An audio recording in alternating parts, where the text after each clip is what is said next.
iniciar esse tempo de mesas aqui, eu já chamando a galera. Eu vou chamar um por um, tá? Para ir apresentando bonitinho. Vamos lá. Lívia Santos, nossa querida Lívia, por favor, venha compor a nossa mesa aqui. Lívia, ela trabalha com mídias digitais e também trabalha com escrita. Ela escreve bastante também, né, Lívia? Então ela vai estar aqui conversando com a gente. Marlon Santos, meu quase filósofo, pensador, polêmico. Meu amigo Marlon vai estar aqui também comigo, participando. Alex, querido, venha. Ele faz parte da equipe da Cruz Salvador. Vai estar aqui com a gente conversando um pouquinho. Nossos convidados desse evento, o Marco Teles e o João Manô também, venham compor aqui a mesa para a gente poder bater um papo juntos. Vamos lá. Nunca fiz isso, viu? Só para constar, estou fazendo isso a primeira vez, então considerem os erros, por favor. Cadê o Marco? Hã? Pode sim.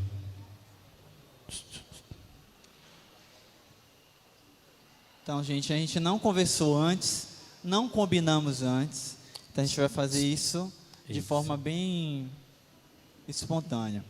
O nosso tema principal, né, é o cristão como agente cultural, que já abre para nós falarmos bastante coisa. Quando a gente fala sobre a palavra cristão e quando a gente fala sobre cultura, são coisas que parecem que são completamente água e óleo na prática social, no convívio social. E, na verdade, a gente está trazendo algo em comum, uma realidade bíblica comum entre ser cristão e ser um agente cultural como cristão.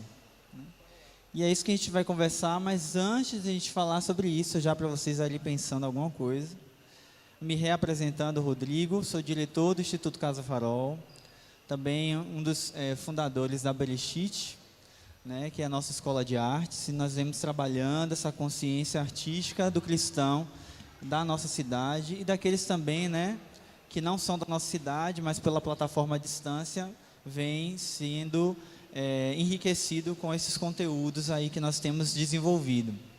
E aí cada um aqui agora vai se apresentar para vocês conhecerem nesse momento, tá bom? Gente, boa tarde. Eu me chamo Marco Teles, sou lá de João Pessoa, Paraíba. Faço parte do coletivo Candeeiro, que é um coletivo de artistas cristãos do Nordeste.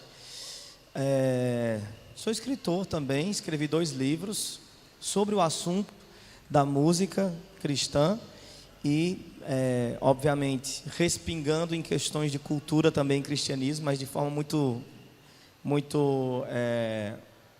tímida, ainda dentro do livro, né? E, fora isso, casado, 2 filhos e vida que segue. Olá, minha gente, boa tarde, tudo bom? Eu sou o João Manô, eu sou cantor e compositor paraibano. Também faço parte do selo Coletivo Candeeiro, que é o selo que o Marco Teles é diretor. Tem um pessoal que conhece o Coletivo Candeeiro aí, né? Legal. A melhor galera é essa daí, minha gente. Pode colar com eles. E é uma alegria estar aqui hoje, contribuir de alguma forma com o assunto de arte e do envolvimento do cristão com a cultura que a gente tem desenvolvido e tratado dentro do laboratório, que é o Coletivo Candeeiro. Tá? A gente vai falar um pouco mais sobre isso. E é isso, é um prazer estar aqui. Boa tarde, galera. Eu sou Alex P. Faço parte da equipe de liderança da Cruz Salvador, nosso movimento universitário. Muita gente aqui representando. Eu também, né, sou artista, me descobrindo aí através da música, também através da escrita. Futuro médico veterinário. E atualmente eu sirvo na direção musical de 2 ministérios, o Ministério Gênesis, qual eu faço parte cantando, e o Ministério Shekinah, que eu dirijo a galera lá e os ensaios nas apresentações. E é um prazer estar aqui para contribuir com aquilo que eu entendo um pouco e ser um pouquinho aqui diante de toda essa experiência da galera aqui. Valeu. Oi, gente, tudo bom?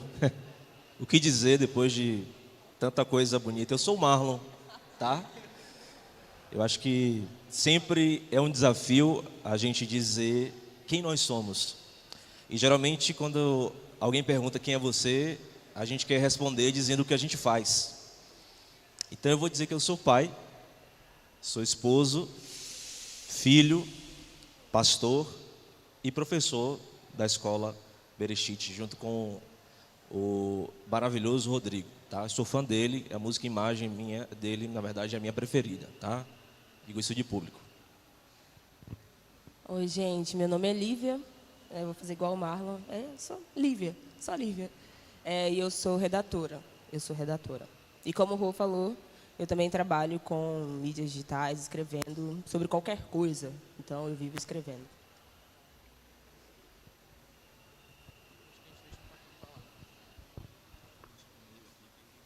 Antes da gente aprofundar, né, sobre esse tema que suscita muitas discussões, eu queria que a gente construísse, né, uma definição nossa aqui sobre o que é cultura, né?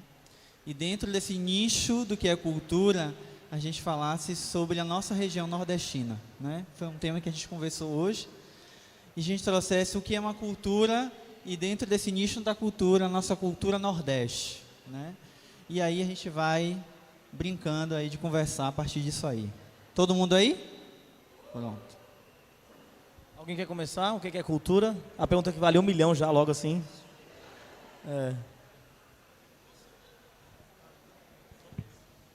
É porque tem que ser assim, entendeu? Brincando aí de definir, mesmo que a gente erre, mas a gente, uma hora acerta. Bom, gente, cultura é o conjunto de características que definem um grupo social, né? E cultura vem de cultivo. Então, existe uma conexão entre cultura e tradição, né? E por tradição também a gente vai encontrar uma próxima conexão, que é a conexão com a memória. Não existe tradição se não há memória. Então, né? Basicamente, tentando trocar em miúdos, cultura é aquilo que nos define enquanto grupo específico, enquanto um recorte social. E aquilo que nos define tem relação com a tradição que a gente está inserido, e a tradição que a gente está inserido tem relação com a memória do nosso povo. Um povo que não tem memória, que se esqueceu da sua tradição, é um povo com um povo com alguma dificuldade de compreender o seu próprio comportamento, ou seja, de compreender a sua própria cultura. Não existe povo sem cultura, não existe cultura superior e cultura inferior, não existe alta cultura, baixa cultura. O que existe são culturas, né? É aquilo que nos define. A falta de memória vai dificultar no processo de eu entender a minha cultura, mas ela está lá. E ainda que eu não saiba, ela tem relação com uma memória, mesmo que esquecida. Ou seja, eu não respondi nada, mas um abraço. Respondi? É porque realmente é bem complexo, assim. A gente faz muita aula sobre isso em seminário, né? Eu esqueci de falar que eu sou formado em teologia. Gostei quando você disse que é difícil definir quem a gente é, né? Eu não sei quem eu sou, estou fazendo terapia, mas parece que o rapaz também não sabe, o meu terapeuta. Eu não sei quem eu sou, mas eu entendo mais ou menos o que eu estou fazendo. Então, seminário e filosofia são 2 cursos que... O seminário eu já completei, filosofia estou levando com a barriga, que segundo a moça do teatro, que eu estou guardando mágoa, tem bastante pano aqui, não entendi, na sua língua também. Aqueles caras que brigam com uma peça de teatro, diga aí. Mas é isso. Então, é um assunto bem complicado mesmo, mas eu tenho certeza que vocês podem contribuir, caso vocês queiram, nessa questão de o que é cultura, né? Deixa eu fazer só um adendo teológico. Quando Deus diz, lá em Gênesis, que o homem domine sobre toda a criação, né? E cultive ali o jardim, o termo no hebraico que está lá para esse cultivo é exatamente o mesmo termo que nós utilizamos para cultura. Então, cultura é uma produção também. Cultura também é o que eu faço dentro desse meu terreno histórico, memorial, enfim, geográfico. O que eu faço com tudo isso que me constrói, quando eu produzo algo a partir disso, eu estou dando continuidade à cultura, eu estou cultivando. Então, cultura é a mesma coisa que plantar, regar, colher. Plantar, regar, colher, vem da mesma raiz, vem do mesmo termo. Então, dentro da teologia, quando Deus fala para Adão que ele precisa cultivar ali no jardim, os teólogos vão entender isso como algo que a gente chama na teologia de mandato cultural, que significa dizer, Deus ali deu uma ordem para que Adão criasse cultura, estabelecesse memória, estabelecesse tradição, estabelecesse comportamento, estabelecesse arte, estabelecesse plantio, estabelecesse tecnologia, estabelecesse tudo, absolutamente tudo, que nós conhecemos hoje como cultura pop, ou cultura popular, por aí. Acho que o termo ali é avad, que é mesmo encontrado em Êxodo, quando Deus está orientando Moisés, dizendo, vocês vão voltar a esse monte, aqui vocês vão me servir. E a palavra se repete, que é a palavra avad, que tem a ver com culto a Deus. É muito interessante trazer esse ponto, porque quando a gente fala de cultura, além de extremamente complexo definir, a gente vai ter que fazer um recorte muito grande para tentar dizer o que é cultura e o que é fazer cultura. Mas quando ele falou uma coisa muito importante, que é a questão de você se relacionar com a memória. E eu gosto de replicar muito a Edith Schaefer, quando ela fala sobre família. E família, de certa forma, para ela, é o museu de memórias. Então, são as memórias que vão fortalecendo as nossas relações. Então, muito pontual a questão de a gente olhar para a cultura e ter noção de memória, de poder se lembrar. É interessante que, por exemplo, na Escritura, você vê muitas vezes Deus repetindo a mesma coisa para que aquilo fique gravado no coração, porque somos seres não meramente racionais. Eu sou agostiniano, quem me conhece sabe que sou muito da linha do Agostinho, e eu entendo, como James Smith, que nós somos seres litúrgicos. E entender que você é muito mais que um cérebro no estaque, que se você tiver as informações corretas, você vai conseguir fazer tudo aquilo que é preciso para glorificar Deus, você já percebe logo de cara que não funciona. Porque muitas vezes você sabe o que tem que fazer e não faz. Porque é necessário primeiro mudar as suas afeições, para que você ame o que é correto e então você pratique.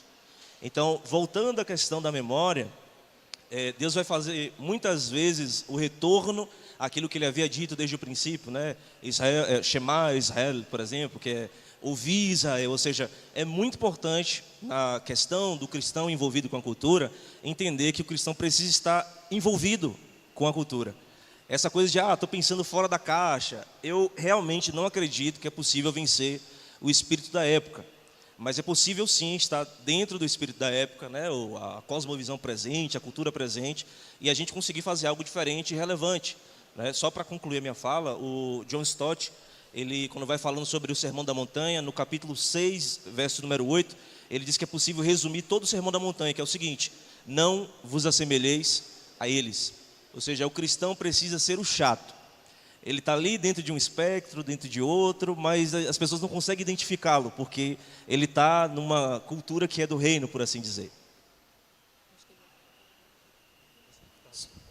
Não sei se vai dificultar mais o conceito ou facilitar, mas do que vocês já falaram, a cultura sendo um conjunto de características, de tradições, de produções, a cultura é aquilo que move a gente, ela permeia o nosso ambiente. Ela nos representa, ela faz a gente ter o senso de pertencimento. Nada melhor do que a gente ter aqui produções musicais, o pessoal do Candeeiro, que fazem com que a gente se sinta assim, no nosso terreno confortável. A pessoa mora aqui na Bahia, arranjou um emprego, vai para o sul do Brasil. Qual o senso de pertencimento você tem com relação a isso? Você está desgarrando dos seus laços. Essa firmeza cultural, isso que você construiu, deixou você arraigado ali. Então a cultura ela também faz parte disso. Apesar de todo esse filtro que a gente tem que fazer por sermos cristãos, a cultura ela precisa estar na gente, porque é aquilo que conecta a gente, né? Quando a gente fala que estamos no mundo, mas não somos do mundo, existe uma linha tênue entre isso, entre você ser do mundo e estar no mundo. E não necessariamente você estar no mundo não quer dizer que você vai agregar aquilo que é mal, né? A gente passa pelo filtro de tudo que é belo, agradável e bom, mas você se sente representado por aquilo que é produzido pela sua cultura. Nada melhor do que a gente estar aqui em Salvador e quando o pessoal fala barril, a gente já se identifica, né, que é daqui, é o pessoal daqui. A gente se sente pertencente. Então a cultura ela também envolve isso. Além de envolver tudo aquilo que a gente vê, enxerga e tenta filtrar, é aquilo também que a gente sente, aquilo que nos move, aquilo que nos representa também.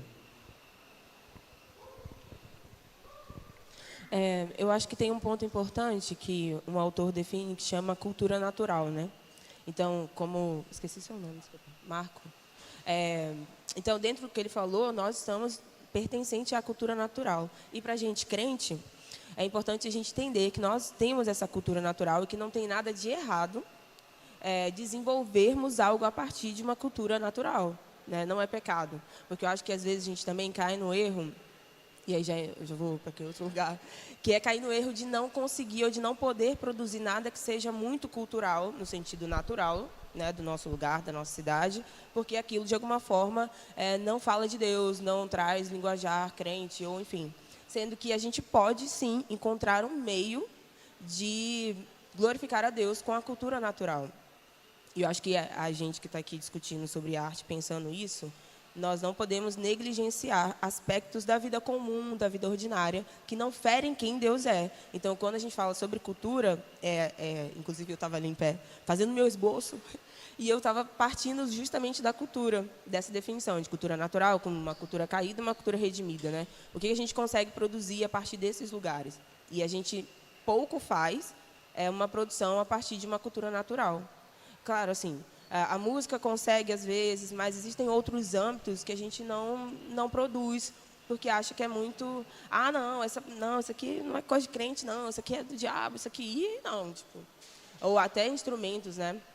Eu acho que há alguns anos, muitos e muitos anos, a gente teve dificuldade de incluir, por exemplo, determinados instrumentos numa música, porque aquilo remetia a um aspecto da cultura natural que, tradicionalmente, invocava uma outra coisa.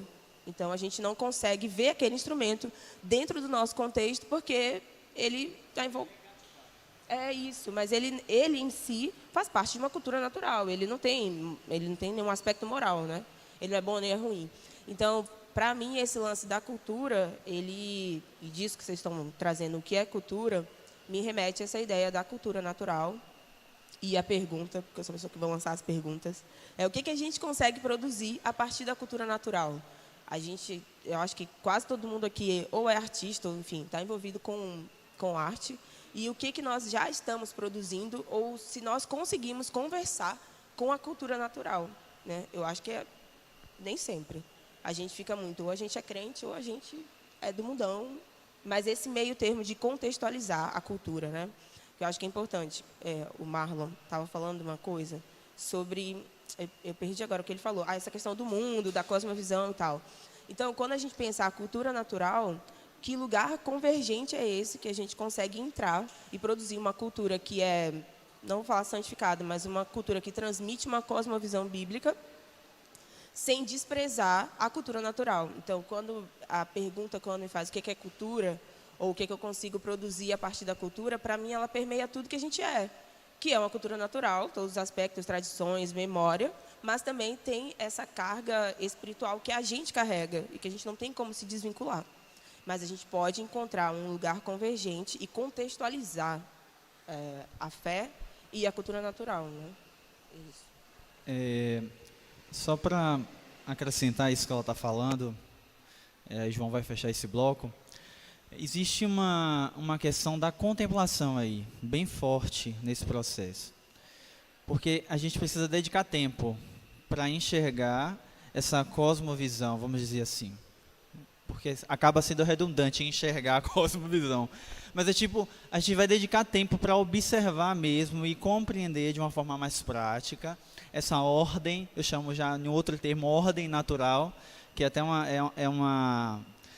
É como o Alistair McGrath avalia a natureza, por exemplo. Então, ele traz que para a humanidade existe uma ordem natural, existe uma distinção, existe uma humanidade que tem uma responsabilidade. Então, ele vai trazendo esses aspectos aí para que a gente perceba a nossa responsabilidade com cuidado com a natureza, enfim.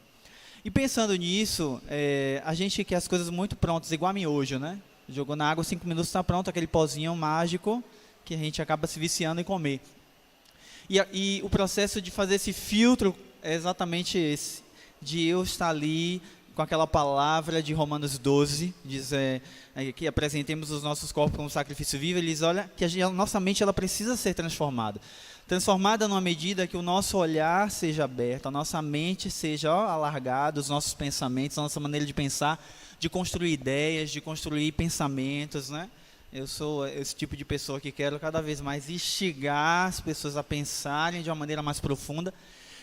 E também, a partir disso, construir materiais, né, que sejam sólidos com a música, com a dança, com qualquer tipo de expressão artística, que fale dessa realidade cultural, que comuniquem essa realidade. Então, acho que isso enriquece muito a gente de uma maneira bem pontual, na nossa performance ou atuação ou prática de vida com arte, ou não seja com arte, ou a gente não tenha nenhuma expressão artística prática, mas a gente tem uma vida que já em si, ela tem uma expressão artística que é do próprio Criador, né?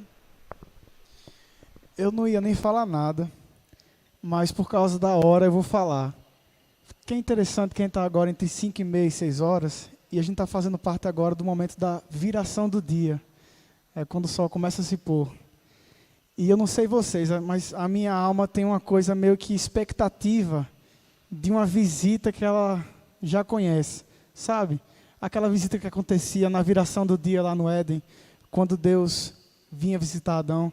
E é interessante pensar nisso agora, na viração do dia, porque nesse momento a gente vê Deus caminhando com Adão, e eu imagino isso, eles dialogando, passando sobre o leirão, e dentro do cultivo ali de Adão, onde ele trabalhava diariamente e continuamente. Não é como se, nesse momento de visita de Deus, Adão parasse e falasse, Deus, vamos aqui para esse outro lugar que eu acho que é mais interessante. Não, parece que ele está no momento de trabalho de Adão, né? Ele chega assim, realmente, e eles caminham pelo Éden. E é interessante a gente trazer esse diálogo de Deus com a cultura e com a cultura de Adão para o nosso tempo de hoje também. Existe essa cultura da ordem natural, que a gente tem comentado, mas também as subculturas e subsociedades que acontecem. A igreja, por exemplo, tem a sua própria cultura, né? A gente acaba fazendo isso nesse período pós-queda para tentar nos afastar um pouquinho da cultura natural, da ordem natural das coisas, do nosso dia a dia. É como se fosse aqui a nossa rede de segurança, de proteção. Então, e eu sou artista. Se eu vejo uma rede de proteção, ou um padrão, ou um muro, a minha tendência é querer quebrá-lo. E por isso eu falo isso para vocês, artistas. Se a gente vê essa rede de proteção dentro das paredes de um culto, de uma igreja, que a gente tem essa tendência a sermos curiosos, a quebrarmos essas paredes, para caminhar com o nosso Deus para além da nossa subcultura aqui dentro. E caminhar sobre os leirões lá fora também. E dialogar com a nossa cultura. Porque era assim que Adão fazia com Deus. Eles dialogavam e caminhavam ali, no habitat natural dele, no dia a dia. Então, é só isso. A gente tem essa observação, essa mania de fazer subculturas para quem tenha um pouco mais de confortabilidade. Assim como a gente faz no Twitter, né? No Twitter, crente não é só crente que está no Twitter, é web crente. Porque tem uma bolha de segurança para a gente não ter que interagir com gente sem futuro do mundo. Não é assim que a gente pensa? Então, artista que está aqui hoje, que é inconformado e gosta de quebrar os padrões, rompa essa bolha também. Tá? Essa da web crentosfera e essa bolha que existe aqui, dentro desse lugar confortável, de subcultura dos cristãos.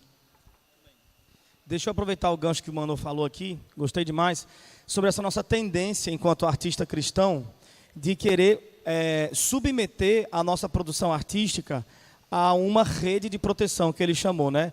Isso acontece demais. Tem um livro, gente, que para mim é um dos melhores livros sobre esse assunto, indico que vocês todos leiam, que é o livro de Frank Schaeffer, que é o filho do Francis Schaeffer, né?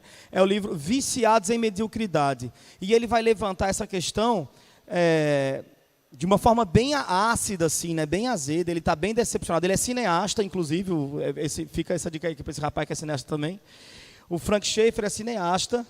E ele fica muito decepcionado, né, com a maneira como os cristãos submetem a sua produção a essa necessidade da justificativa evangelical. A gente tem que produzir uma cultura que seja evangelicada, né? Que tenha uma vestimenta de espiritualidade. A gente não consegue simplesmente produzir uma arte e entregar essa arte.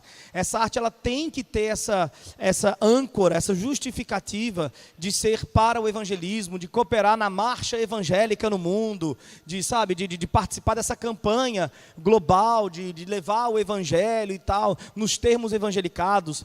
E a gente não percebe essa preocupação, vamos dizer assim, para nenhuma outra área, né, profissional. A gente não percebe os médicos, enfim, revestindo o atendimento clínico deles de termos evangelicados e de comportamento igrejal, para que possam estar atestados e justificados para continuar medicando. Eles não precisam disso. Eles não precisam dizer a paz do Senhor quando abre o consultório deles, para eles se sentirem à vontade para medicar, entendeu? Eles só abrem o consultório deles porque eles são médicos. Eles medicam porque eles são médicos. Eles cirurgiam porque eles são médicos. É o que eles são. E o artista precisa, né, ter esse rompimento com essa coisa. E digo mais, né? Não eu, mas eu estou falando aqui em cima das reflexões do Frank Schaeffer, e ele diz mais, que se justificando no evangelicalismo, aí o evangélico, ele quer forçar os evangélicos a consumir a arte dele, porque a arte dele é evangélica.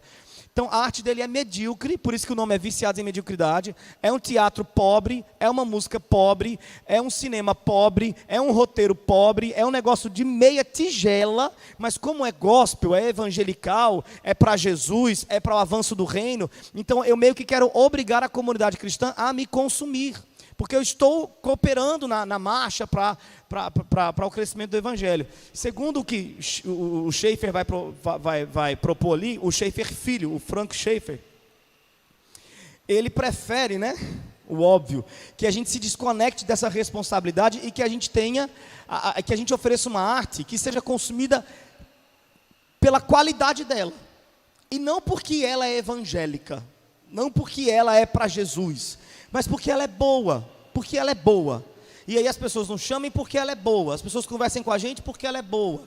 E não conversem com a gente para então a gente falar de Jesus, né? Embora a gente possa falar de Jesus em qualquer ambiente, mas a nossa arte não é um gancho para falar de Jesus.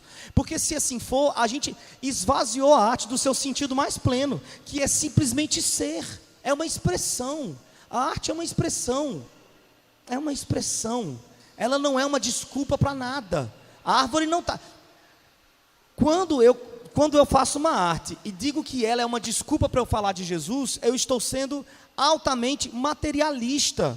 Materialista nesse nível que antigamente, antes da Revolução Industrial, o que era uma árvore? Uma árvore era uma árvore. Hoje uma árvore é uma desculpa para fazer móvel.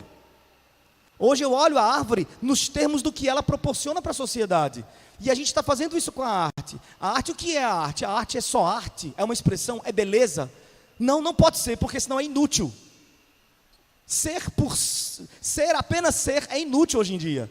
Você não pode simplesmente ser, inclusive como ser humano. Se você for simplesmente, você não é nada. Se você simplesmente for, está lhe faltando algo. Porque além de ser, você tem que contribuir de forma muito material e em termos, sobretudo, financeiros. Portanto, quando o evangélico, o cristão, produz a sua arte como âncora, como gancho para alcançar um outro objetivo material, ele caiu no espírito desse tempo, esse materialismo exacerbado, que transformou a árvore em papel, em madeira, em móveis, e que tirou da árvore, que esvaziou a árvore da sua função última, que é simplesmente, olha lá, balançar lindamente. Arrebentou, parabéns, olha lá. A árvore é uma árvore. E claro que ela pode ser papel, é claro que ela pode ser mesa também, é claro. Mas reduzi-la às suas entregas materiais na sociedade é um pecado com a arte. Deus criou o rio para a gente mergulhar nele e se maravilhar com ele. Também, ou principalmente, não sei mais, aqui eu paro, jogo para a mesa. Então é isso. Então, não, sem aplaudir. Mas só porque ele tem uma torcida, você quer fazer minha torcida também? O menino fala no microfone. Então, gente. Mas é isso aí. Então, assim, gente, eu gostei muito de todas as apresentações que foram feitas aqui. E a gente no Candeeiro tem essa preocupação de não fazer o maratzá da gente, a música da gente, para falar de Jesus. Tudo é para falar de Jesus, gente. Tudo é sobre Jesus, né? A nossa arte é porque a gente é. Por que Midian canta o que canta? Por que Samuel Palmeira canta o que canta dentro do candeeiro? Por que Dri do Sol canta o que canta? Por que João Manô faz o que faz? Por que eu canto o que eu canto? Porque aquilo é a gente. Não existe uma outra função a não ser essa, sou eu. Ponto. O que isso vai causar no outro é um impacto que eu não calculo, porque se eu calcular, eu estou desviando a função da minha arte. Entende? Alguém entendeu? Eu não entendi. Tanto entendeu. Tanto entendeu que já entrou nesse ser cristão, né? Acho que já se embaraçou a questão da cultura com a identidade do ser cristão nesse processo de ser um agente, né? E aí você já deixou a gente numa situação complicada, porque aí já gerou várias perguntinhas aí na cabeça, que talvez a gente não consiga nem saiba responder exatamente em relação, principalmente à árvore, por exemplo, né?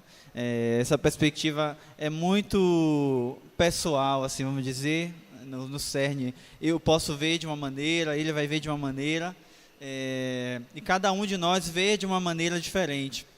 E isso é tão... Tem uma particularidade, em alguns momentos é tão perigoso, que pode levar a gente a achar que a nossa maneira é sempre a mais correta de ver as coisas, né? Então, a gente como cristão tem um guia, que é a Bíblia. Ela é o único guia que nos faz pensar a cultura de uma maneira cristocêntrica, né? E é sobre isso que eu quero guiar essa segunda etapa da mesa, né? Pensar a nossa atuação sobre isso. Envolve ver, pensar e ação. São 3 coisas aí para a gente falar. A maneira como vemos determina muita coisa, né? Porque se estamos olhando a partir de uma perspectiva utilitária, que é algo que está em alta hoje, né?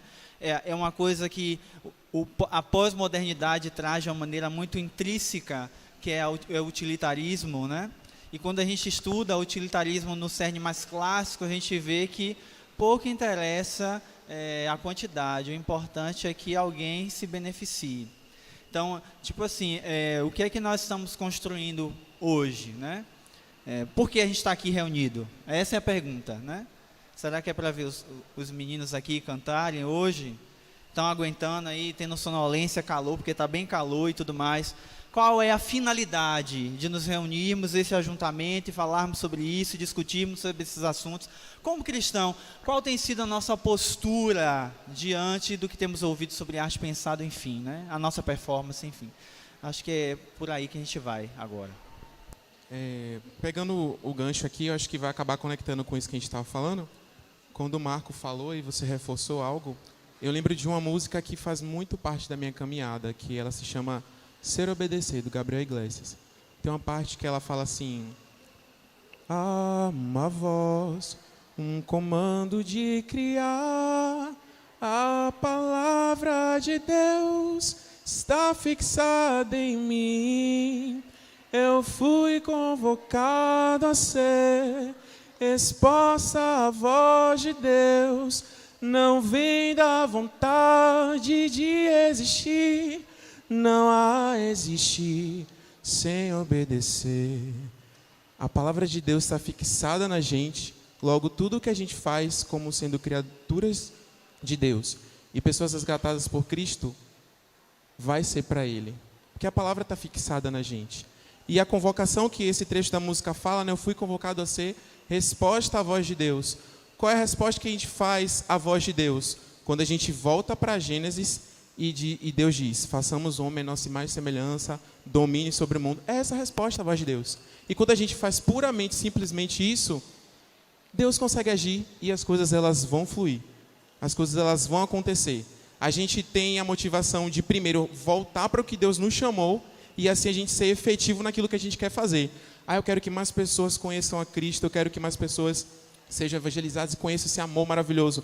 Tá, mas volta para aquilo que você foi convocado a ser. Resposta à voz de Deus.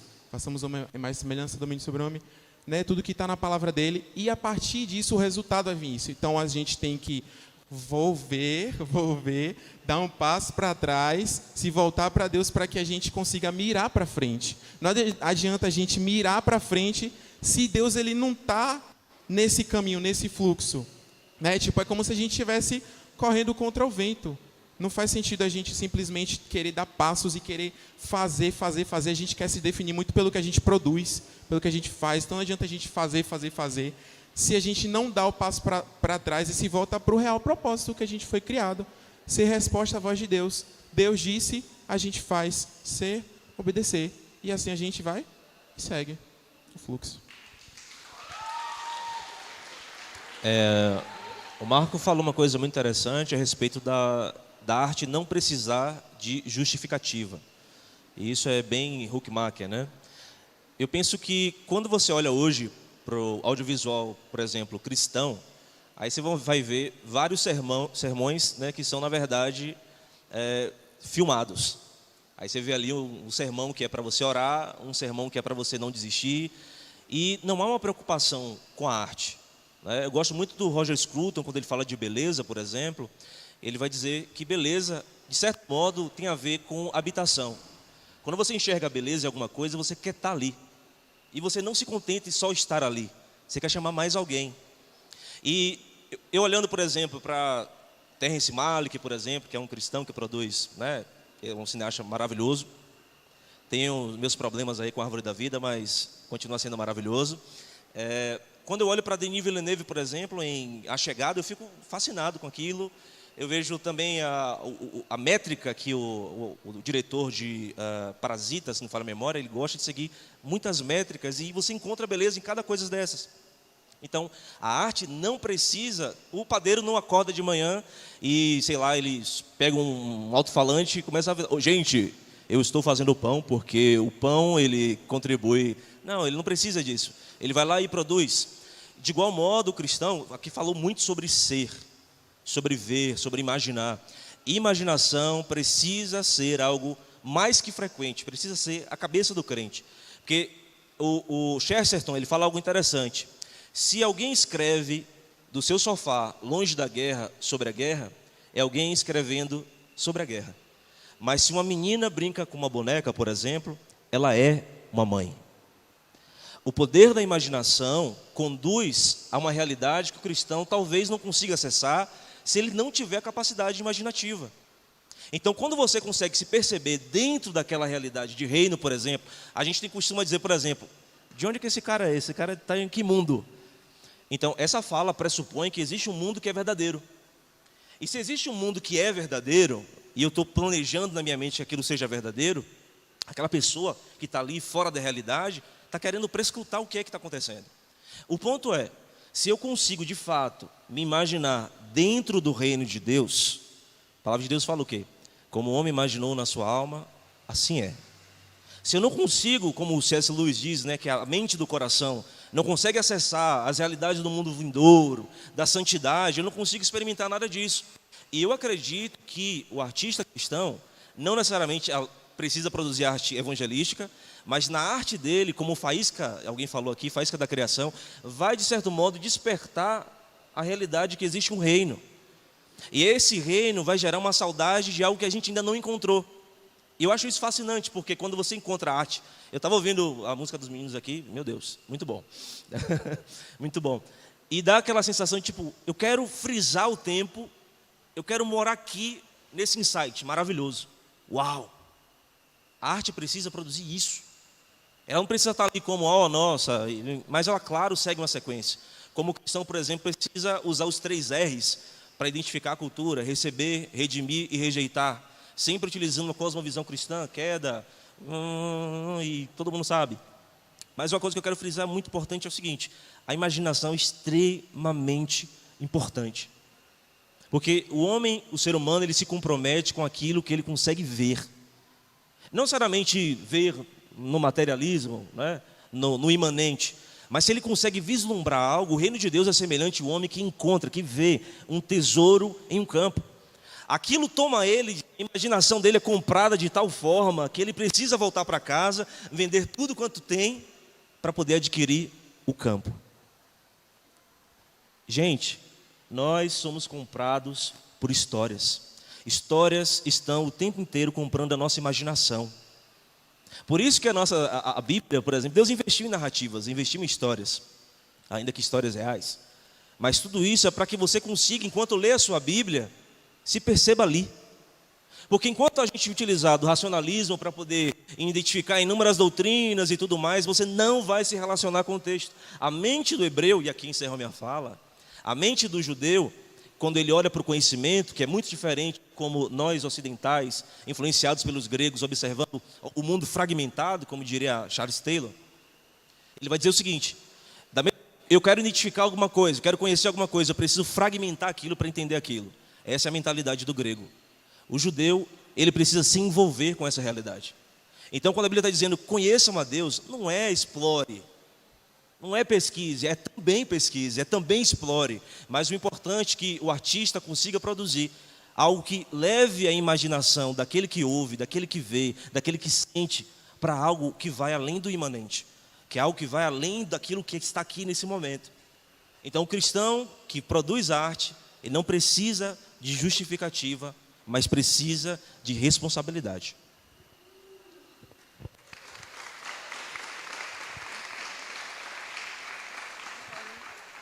Gente, sei não, viu, o que eu vou falar aqui. Mas pensando, eu estava aqui pensando, e desde que eu estava limpando, eu estava pensando, eu gosto muito quando a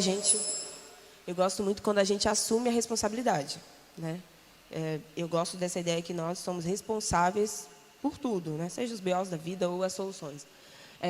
Então, dentro dessa discussão, e aí voltando ao que o jovem falou, que eu esqueci seu nome, Alex, ele falou sobre a voz, né? Responder à voz.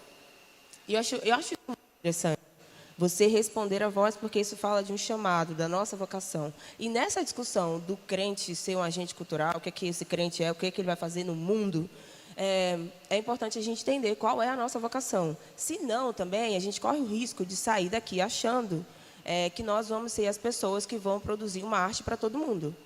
E que não vai ser, sacou? Nem todo mundo vai produzir uma arte que é para todos. Tem uma galera que vai produzir uma arte que é eclesiástica, é da liturgia do coletivo.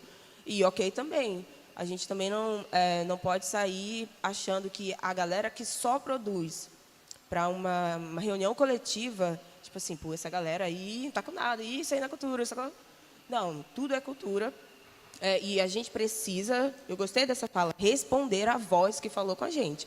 Você, dentro do que você ouviu na sua vocação, como que você entende que você precisa responder? Olha, eu consigo convergir coisas uma cultura natural, a ordem natural e essa espiritualidade. E eu vou produzindo coisas a partir dessa voz que me colocou nesse lugar. E tem pessoas que estão no lugar de, tipo, aqui, é a vida eclesiástica, uma produção com linguajar crentez mesmo, e é isso aí, e ok. Agora, também tem uma outra coisa que é importante, que eu acho que entra no que você falou da mediocridade, é você, sabendo que você produz para um grupo de pessoas, né, ou para uma comunidade, porque a linguagem comunitária ela muda, o que você canta precisa ser uma coisa para todo mundo, conseguir cantar, se expressar e tal. Mas como que você consegue, produzindo especificamente para isso, não ser medíocre? Que eu acho que é o que a gente tem sido, né? Assim, na maioria. E isso é um problema também. Então, como que a gente consegue, se a minha vocação é ser só dentro no sentido de só falar uma linguagem crente, usar termos crente na música, falar de Deus na música, escrever Deus, Jesus, eu te amo. Então, quando a gente produz Jesus, eu te amo, o que eu consigo colocar de criatividade dentro do Jesus, eu te amo? Ah, não, vamos ficar no dó e vamos para sol, e é isso aí. Dó, sol, e eu sou feliz até o fim do mundo. Isso, tá transmitindo isso aqui? Tá transmitindo? Ah, desculpa. Então a gente vai ficar, tá? Tá? É que eu ia falar uma coisa para não soar, não vou falar. Pode falar. Não, é porque a gente fica... Eu não gosto dessa vibe worship, assim, eu não curto. Eu acho que isso é pobre, pô. Desculpa. Eu acho que essa vibe, assim, que a galera entra numas composições harmônicas, né? Uns arranjos, assim, muito simplórios, que não faz parte da nossa cultura. Eu acho que aí voltando a esse lance, o cara é de dentro, mas ele produz uma coisa muito pobre dentro da nossa cultura brasileira, sacou? Porque nós somos brasileiros, gente. Tem tanta coisa para a gente explorar. E a gente resolve entrar numa linha tão reta e medíocre, que fala assim, pô, isso aí não me representa. Tipo assim, esse não é o meu lugar de fala, tipo assim. Então, o nosso lugar de fala precisa ser um lugar que pode, sim, expressar Deus, utilizar Deus no que a gente produz, mas ele precisa ser criativo. Nós precisamos ser criativos, porque Deus é criativo. E se a gente observar a natureza, cara, não tem nada igual na natureza. A coisa mais diversa que existe é a natureza. Deus, ele é tão perfeito e criativo e, enfim, multiforme, que ele não faz nada igual. E a gente precisa aprender, quando a gente olha para a criação, a produzir coisas que não sejam medíocres. Gente, eu não estou dizendo que a gente não vai cantar as músicas worship, né? Eu acho algumas boas maneiras. Mas eu acho pobre naquilo que nós podemos produzir. Eu estou falando de música, né? Musicalmente falando. Assim como eu também posso achar pobre poesias ou poemas que são, tipo, que falem de Jesus, ou que fiquem em umas rimas assim, muito simplórias, que não contextualizam, eu não consiga convergir para além de um linguajar crentez, entendeu? Então, pensando nessa questão da vocação e do agente cultural, o crente ser um agente cultural, eu acho que a gente volta para esse lance do chamado. Qual é o meu chamado? Não, olha, eu tenho um chamado que é abrangente, é mundão, e eu vou me jogar nisso aí. Então, se você vai se jogar nisso aí, você precisa conseguir achar um lugar de contextualização, né? E ser criativa, no mínimo. Porque lá não dá para ser worship, entendeu? Não dá para ser dó, sol, ré, mi. Você tem que ser uma coisa criativa, porque não ser criativo no mundo ofende quem Deus é, pô. Você fala assim, velho, você está tocando aí, você é crente, mas, pô, isso aí é só isso que você consegue fazer. Deus não casa com a ideia de Deus. Então, quando a gente pensa em ser um agente cultural, lembrar da vocação, para a gente não entrar na neura, de que a gente tem que fazer agora uma parada mó alternativa, porque nem todo mundo é chamado para o alternativo, e ok, não vamos ficar, né, maluco. Mas também a gente não vai virar essa pessoa que vai produzir uma cultura para dentro, ou fazer algo para dentro, e ser medíocre, que é o que a gente tem sido. Só que aí, vou fazer só mais um. Só que aí tem uma outra coisa muito importante, que é quem ouve. Então, a gente está aqui, tem os meninos aí do coletivo e tal, mas a galera que ouve eles não é a galera que vai me ouvir lá no interior da Bahia, sacou? A galera da cultura, assim, para compreender o que canta, né? No interior da Bahia. Fala assim, então, o público que me ouve, ele tem um nível educacional que eu preciso respeitar. E dentro dessa lógica, o worship tá de boa, né? E é isso, a gente tem que aceitar essa parte. Porque o worship atende muita gente, ele alcança muita gente, porque é simples, porque é fácil, porque é acessível. Esses dias a gente estava numa cidade chamada Itapecuru, né? Ninguém conhece as músicas da cidade, tipo, ninguém conhece, não dá para cantar coisas complexas naquele lugar. Você vai cantar o simples, o básico, o que se repete, a pessoa vai se conectar, daqui que ela consiga... assim, aí tem outras coisas desenvolvendo, né? Mas daqui que ela consiga entrar, talvez, em um nível educacional que consiga entender determinadas palavras, aí eu posso cantar outra coisa, porque tem gente que não vai entender uma determinada palavra numa música. Então, eu não posso dar para ela uma música muito complexa, sabe assim, conectando muitos temas, muitos assuntos. Fala assim, não entendi onde Deus entra. A gente consegue ouvir uma música ou ler um texto e falar assim, pô, maneiro, cara, o cara juntou isso com aquilo, deu Deus aí. Falei, nossa, bonito isso aqui, me tocou. Mas o cara, uma outra pessoa com um nível de instrução menor, assim, um negócio estranho, tipo, coisa feia, tipo, não sei não, viu? Então, a gente precisa respeitar o nível educacional daquele que nos ouve. e eu gosto muito de falar desse lance do respeito, porque parece que a gente, nós cristãos ou crente, a gente às vezes entra nesse lugar de desrespeitar as formas, né? Cara, são as formas e tá tudo certo, porque para cada lugar tem um jeito da pessoa interagir, não está errado, né? Então, essas perguntas assim, a gente vai produzir uma coisa criativa, beleza, e dependendo do público vai dar certo, sacou? Para uma galera que ouve vocês, vai dar certo, a galera curte vocês, mas essa galera tem um nível educacional. E a maioria da igreja evangélica protestante tem outro nível educacional, de conexão, de compreensão. Está errado? Não está errado. Está errado, assim, está meio errado, porque isso também tem a ver com como elas são ensinadas, e aí são outros BOs, outros problemas, né? Mas está tudo certo. A gente precisa, como Alex falou, achar a voz. A voz que você ouviu. Tá mandando você ir para onde? Então você vai. E vai sem entrar nessa neura de que a igreja precisa legitimar você, que é o que você estava falando no começo.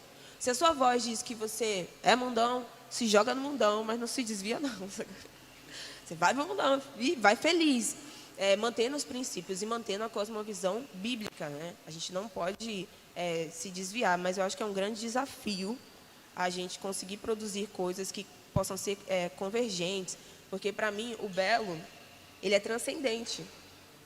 Então, quando eu estava vendo a menina que dançou, nossa, eu estou com vontade de chorar, assim, tipo, sei lá, tocou profundamente em mim. Então, quando a gente produz algo, ele precisa ser bom, precisa ser belo, precisa ser bonito. Então, mas o bom, para mim, eu entendo ele mais de um aspecto moral. Então, quando eu ouço algo, quando eu leio, se gera em mim bondade ou um desejo de fazer algo bom, massa. Então, por isso que algumas músicas que a gente ouve não rola, porque ele não está gerando em mim o desejo de produzir algo bom, de fazer algo bom. E aí o belo já é mais transcendente, aquilo te eleva. Nossa, estou indo, nossa, voei. Isso é belo, é bom, é belo também. E é bonito. Nossa, esse arranjo que ele colocou aí, essa palavra, essa rima, essa conexão. Nossa, essa tinta casou aí agora. Então, essa junção de coisas, para mim, é arte.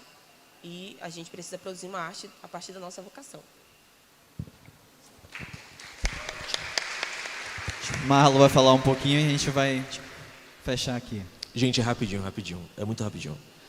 Quando a gente fala sobre questão da responsabilidade, questão de você não ter que dar uma justificativa, o que a gente está combatendo aqui é a questão da dicotomia secular-sagrado. Ou seja, no processo de secularização do mundo, o cristão acabou emergindo uma coisa chamada dicotomia. Então ele separa o que é de Deus e o que é do mundo. Mas eu gosto muito da definição que dá o Francis Schaeffer, que é o seguinte: tudo é espiritual, menos pecar. Tá bom? Essa parte tem que ficar bem clara. Tá gravando, né? Menos pecar.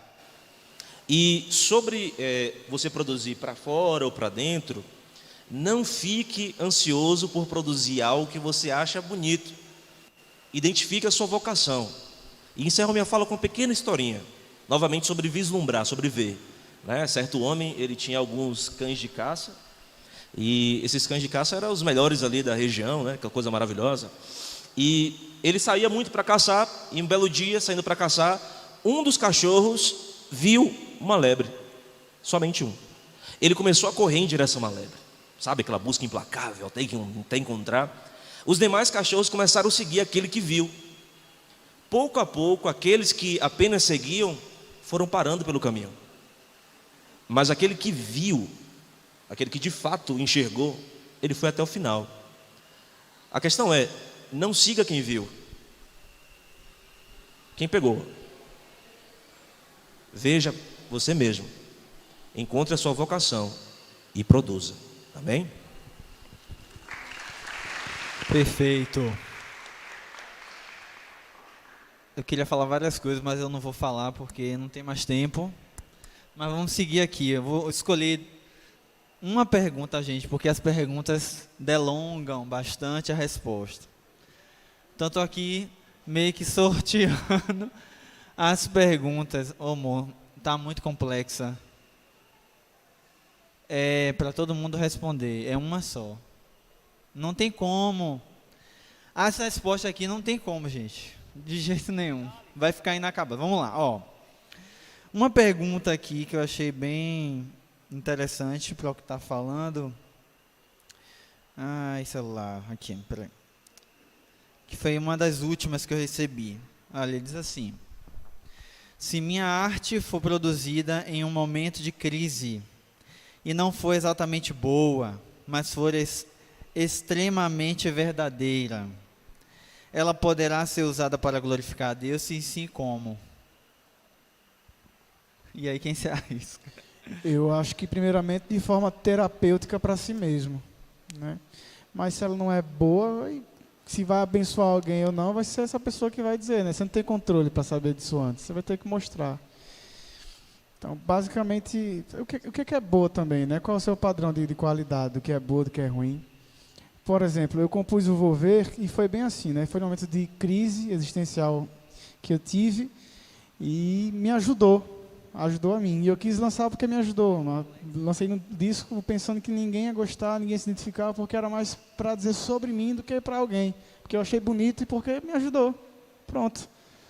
E aí as pessoas se identificaram, outras pessoas detestaram. Acontece, minha gente. A nossa arte está aí para dar a cara a tapa mesmo e ser julgada. Se é boa, se é ruim, se vai ajudar, se não vai ajudar. A gente não tem controle sobre isso, não.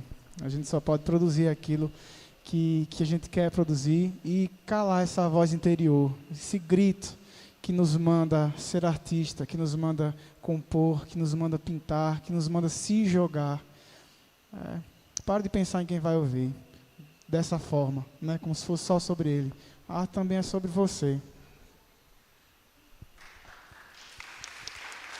Complementando aqui o que o João falou, eu estava lendo um texto do Pedro Dutti, que ele falava que o cristão, ele não sabe lamentar, ele não sabe sofrer. E isso é um ponto muito importante, porque você não abraça o sentimento. Você vem aqui para a igreja e você ouve promessas de que você vai ser feliz, de que Deus vai resolver esses problemas. Ok, mas você está no mundo caído, ainda não chegou esse tempo. Então, enquanto não chega, abrace os seus sentimentos, abrace o sofrimento, saiba lamentar, né? Lamente, fale das suas angústias, das suas dores, e deixa fluir, deixa isso passar. E o que as pessoas vão enxergar, né, como ele disse, aí já é o que a pessoa ouve, não é mais o que você disse, né? É o que aquela pessoa tem de entendimento, o que ela vai captar, o que ela vai sentir. Você quer responder? Alguma coisa? Fale. Não, eu quero incentivar essa pessoa, porque eu sou a pessoa que escrevo quando eu estou triste. Então, quando eu estou sofrendo, isso aí, eu quero incentivar você aí. Porque os poemas assim que eu acho mais bonitos, os que eu já escrevi, são os que eu estava mais sofrendo, assim. E são os momentos mais oportunos para escrever, inclusive. Quando eu não estou escrevendo, eu falo assim, eu preciso sofrer, preciso ficar triste. E uma coisa muito legal, assim, pelo menos comigo, né? Numa época eu estava muito mal mesmo, assim, e eu estava fazendo terapia, o meu socorro, a forma como eu tinha, assim, conseguia também processar muitas coisas foi escrevendo. Então, a minha tarefa toda semana era falar assim, o que você escreveu essa semana? O que você pensou? E aí a gente ia discutindo as minhas questões internas a partir daquilo que eu escrevia, né? Porque falava muito de mim, falava muito do meu processo e, ao mesmo tempo, me ajudava muito a escrever, a entender o que eu estava passando. Então, eu lia aquilo e relia, falava assim, é verdade, que doideira, né? Por que eu usei essa palavra? Nossa, que conexão. Isso fala de mim. Então, a dor ela é muito produtiva. Para alguns não, para outros, né? Sim, mas ela é muito produtiva. Às vezes a gente está triste e produz uma música com acordes menores, né? Então, tipo assim, quando você ouve, você fala assim, nossa, tocou aqui. Porque ela veio do íntimo, né? Você tirou de dentro de você, o negócio estava rasgando ali. E a única coisa que te ajudou a dar expressão foi a escrita, foi a melodia, foi a letra, foi a pintura. Então, a arte ela tem essa capacidade de comunicar o incomunicável, vamos dizer assim. A gente não sabe, eu não sei o que é isso aqui, e aí vem umas conexões e sai. E aí, depois, quando você vai processar aqui, eu falo assim, era isso aí mesmo, isso aí. A gente está vivendo um tempo de uma virada terapêutica. Então, de certo modo, a religião, agora na hipermodernidade, ela começa a adotar uma postura mais terapêutica. Eu venho para a igreja para me sentir bem. Faz parte, mas não é só isso. Há um tempo determinado para todas as coisas debaixo do sol. Inclusive, há tempo de chorar. Quando eu leio meu salmo preferido, é um momento de crise existencial da pessoa que está escrevendo, que é o Salmo 51. Né? Ah, então vem. É o preferido dele também, tá? Estamos fazendo amizade. E o Salmo é muito legal porque ele consegue comunicar comigo no momento de dor.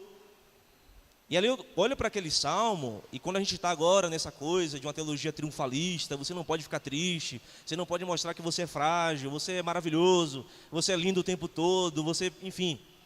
Quando eu leio aquele texto e eu vejo lá, purifica-me com ísopo, e serei purificado.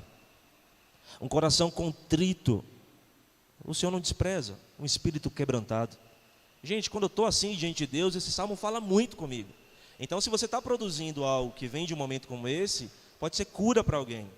Pode ser, sei lá, uma palavra profética para alguém. Pode ser, como a música do Marcos Almeida, né? Toda dor é por enquanto.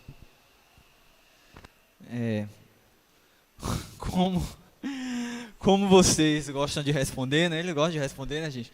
Eu vou dar uma pergunta para cada, para ver se a gente consegue falar com o pessoal aqui alguma coisa. Porque foram muitas perguntas, aí ficar sem responder aqui, a equipe está aqui me apertando para eu dar uma pergunta para cada. Então aqui, a primeira pergunta eu acho que já respondeu na mesa, mas vamos dar uma reforçada. Assim, a pergunta é, a arte precisa de justificativa? Toda arte feita por um cristão precisa ser confessional / religiosa? Marlon. Ah, Marco, né? Então fala aí, Marco.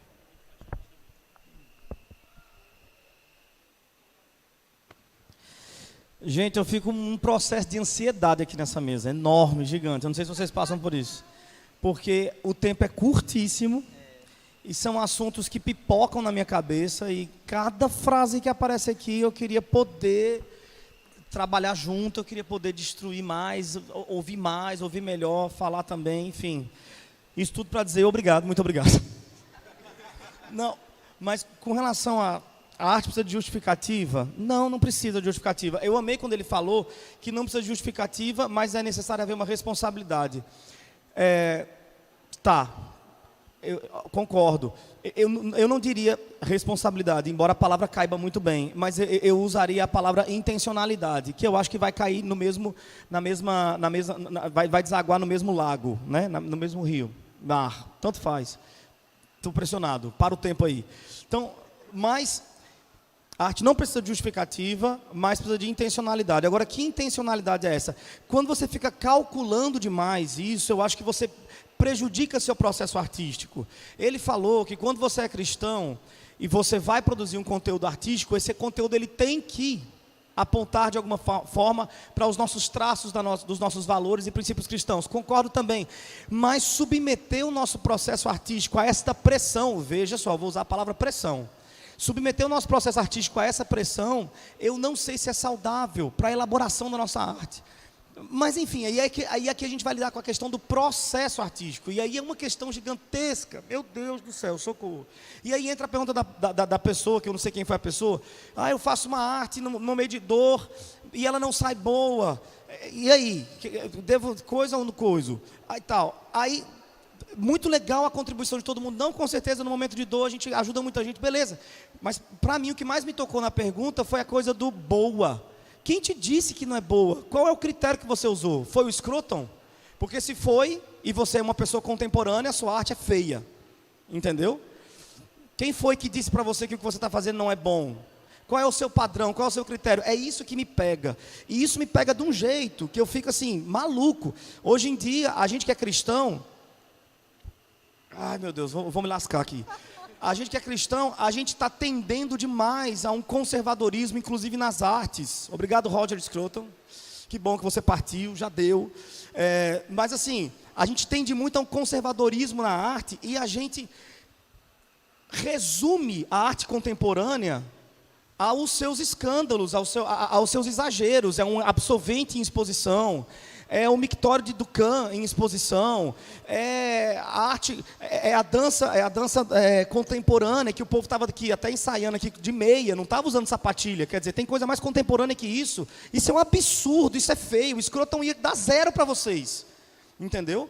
Ia dar 0 para vocês. E E assim, então a música é muito isso, é muito aquilo, a roupa que se usa, cadê a beleza? Os prédios estão quadrados, e vai andando na rua e dizendo, os prédios estão quadrados, cadê a beleza do mundo? Gente, mas o quadrado não é bonito também não, tem um quadrado aqui. O Roger ia dar 0 para esse quadrado aqui, entendeu? E aí eu fico pensando, quem diz para você que é feio? É segundo o critério de quem? Aí, vocês também falaram sobre a questão dos nossos critérios enquanto artista cristão. Tem que ser belo, tem que ser bom. Esses valores que o Schaeffer oferece para nós, maravilhosos. Mas aí vem uma discussão de mais ou menos 1,5 séculos que você vai levar para tentar responder. O que é bonito? Porque Deus fez um monte de coisa que a gente vai categorizar como não bonito. Ele categorizaria assim? A jaca, minha gente, olhe para a jaca. Olhe para a jaca, quem um dia, sabe? Então assim, eu vou encerrar. Eu só joguei pergunta, eu não respondi nada. Não me chame mais para essa mesa redonda. Mas assim, eu quero dizer uma coisa a vocês. Vocês e eu, nós, somos filhos do nosso tempo. E eu sou calvinista, de teologia reformada. Tá bom? E discordo de todos os nossos teólogos, todos não, de a boa parte dos nossos teólogos reformados da atualidade, porque eles estão virando as costas para um dos nossos principais valores na teologia reformada, que é o valor da graça comum. E a graça comum vai dizer que Deus está em todos os tempos, deixando rastros de si mesmo. E isso é o que diz a nossa teologia reformada. Porém, os nossos teólogos contemporâneos estão dizendo que na arte contemporânea não tem Deus. Então eles estão cuspindo na sua própria teologia. Na arte contemporânea, no rapaz que dançou aqui de meia, ao invés de ser sapatilha. Na exposição de Duchamp, que quebra de paradigma aquele mictório. Pare um pouquinho de ignorar essa quebra desse paradigma. Isso é uma exposição de arte. Duchamp disse que hoje em dia o que mais vale é a utilidade ao expor aquilo ali. Mas ele não falou nada, ele só expôs um mictório. Ele foi na loja, ele comprou um mictório e ele fez exposição. E o crente olha para isso e fala, cadê a beleza? Cadê a beleza? Véi, aquilo ali é uma fotografia nossa. A gente não sabe olhar para a arte do nosso tempo, a gente cospe nela e fala que ela não presta. Gente, dançar hoje, sem esses movimentos clássicos do balé, dançar uns movimentos mais enérgicos, mais questionadores, com meia ao invés de sapatilha. O que é isso? Isso é a revolução do pobre entrando na arte.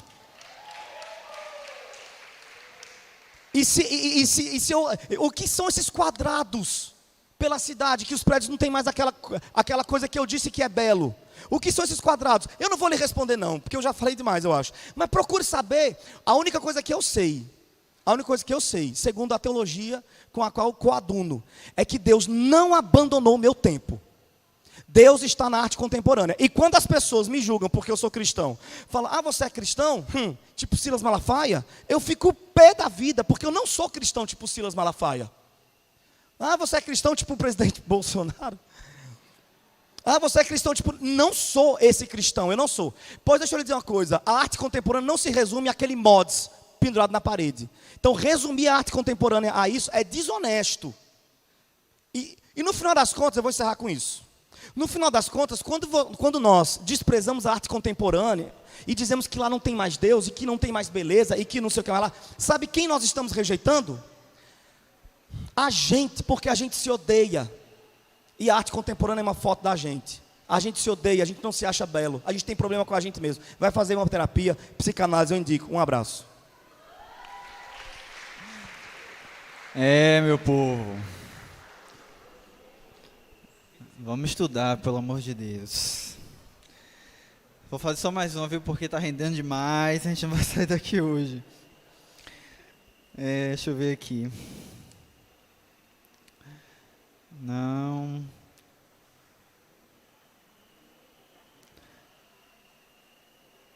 Aqui, como o entendimento do arrependimento de obras mortas contribui para a produção cultural do cristão?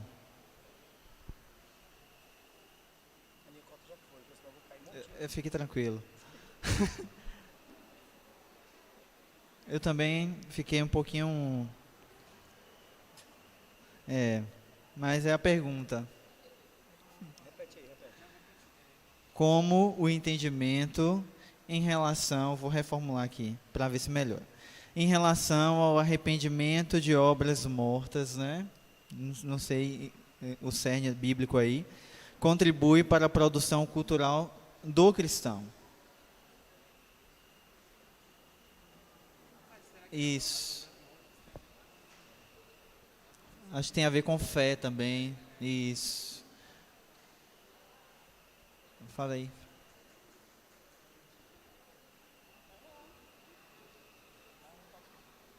Eu não sei se eu entendi a pergunta, mas eu acho que essa pessoa ela está falando sobre como alguém pode se arrepender daquilo que ela produz e que é uma obra morta, que não dá a razão da fé dela. Se for isso aí... É isso que eu entendi também. Deve ser isso. Eu entendi outra coisa, mas Então, pode ser vai. isso também. Eu Falei. entendi, tipo assim, como é que essa consciência de que a gente tem que se arrepender dos nossos pecados, do nosso passado, as obras mortas, o que está lá atrás, como é que esse arrependimento do que passou vai me contribuir para a minha produção de arte. Agora, tipo assim, eu antes lidava com samba, eu antes lidava com não sei o quê, eu antes lidava com não sei o quê, e agora, será que é sobre isso? Não, eu só estou falando da pergunta. Não, minha resposta, eu vou cair morto aqui, moça, já. Dá para responder Não, das não. duas formas, né? Entender a pergunta, mas desenvolva Esse aí caminho vocês. também é bom. Eu também não sei, velho. É uma resposta longa, na verdade, né? Porque tem vários desdobramentos aí para a gente pensar sobre a vida cristã, sobre a caminhada de fé de cada um. Acho que não tem como generalizar uma resposta, né? Mas a gente pode pensar de forma específica, conversar com a pessoa. Eu acho que o caminho é esse para responder essa pergunta, entendeu? Para a gente entender, para não dar resposta vazia, superficial. Acho que essa pessoa pode procurar a gente depois e a gente conversar um pouquinho sobre isso, beleza? Eu acho que eu vou encerrar por aqui, tá? Foi muito bom poder conversar um pouquinho com essas pessoas aqui. Conversar com essas pessoas aqui tão legais, né? Foi muito bom. É bom a gente poder debater e pôr para fora essas angústias que nós temos, né? Em relação a como estamos lidando com a arte, com as pessoas que trabalham com isso, com a maneira como isso é expressado aí fora, dentro, na nossa casa, no nosso cotidiano. Então, eu quero que vocês aplaudam esse momento, né? Por favor. Né?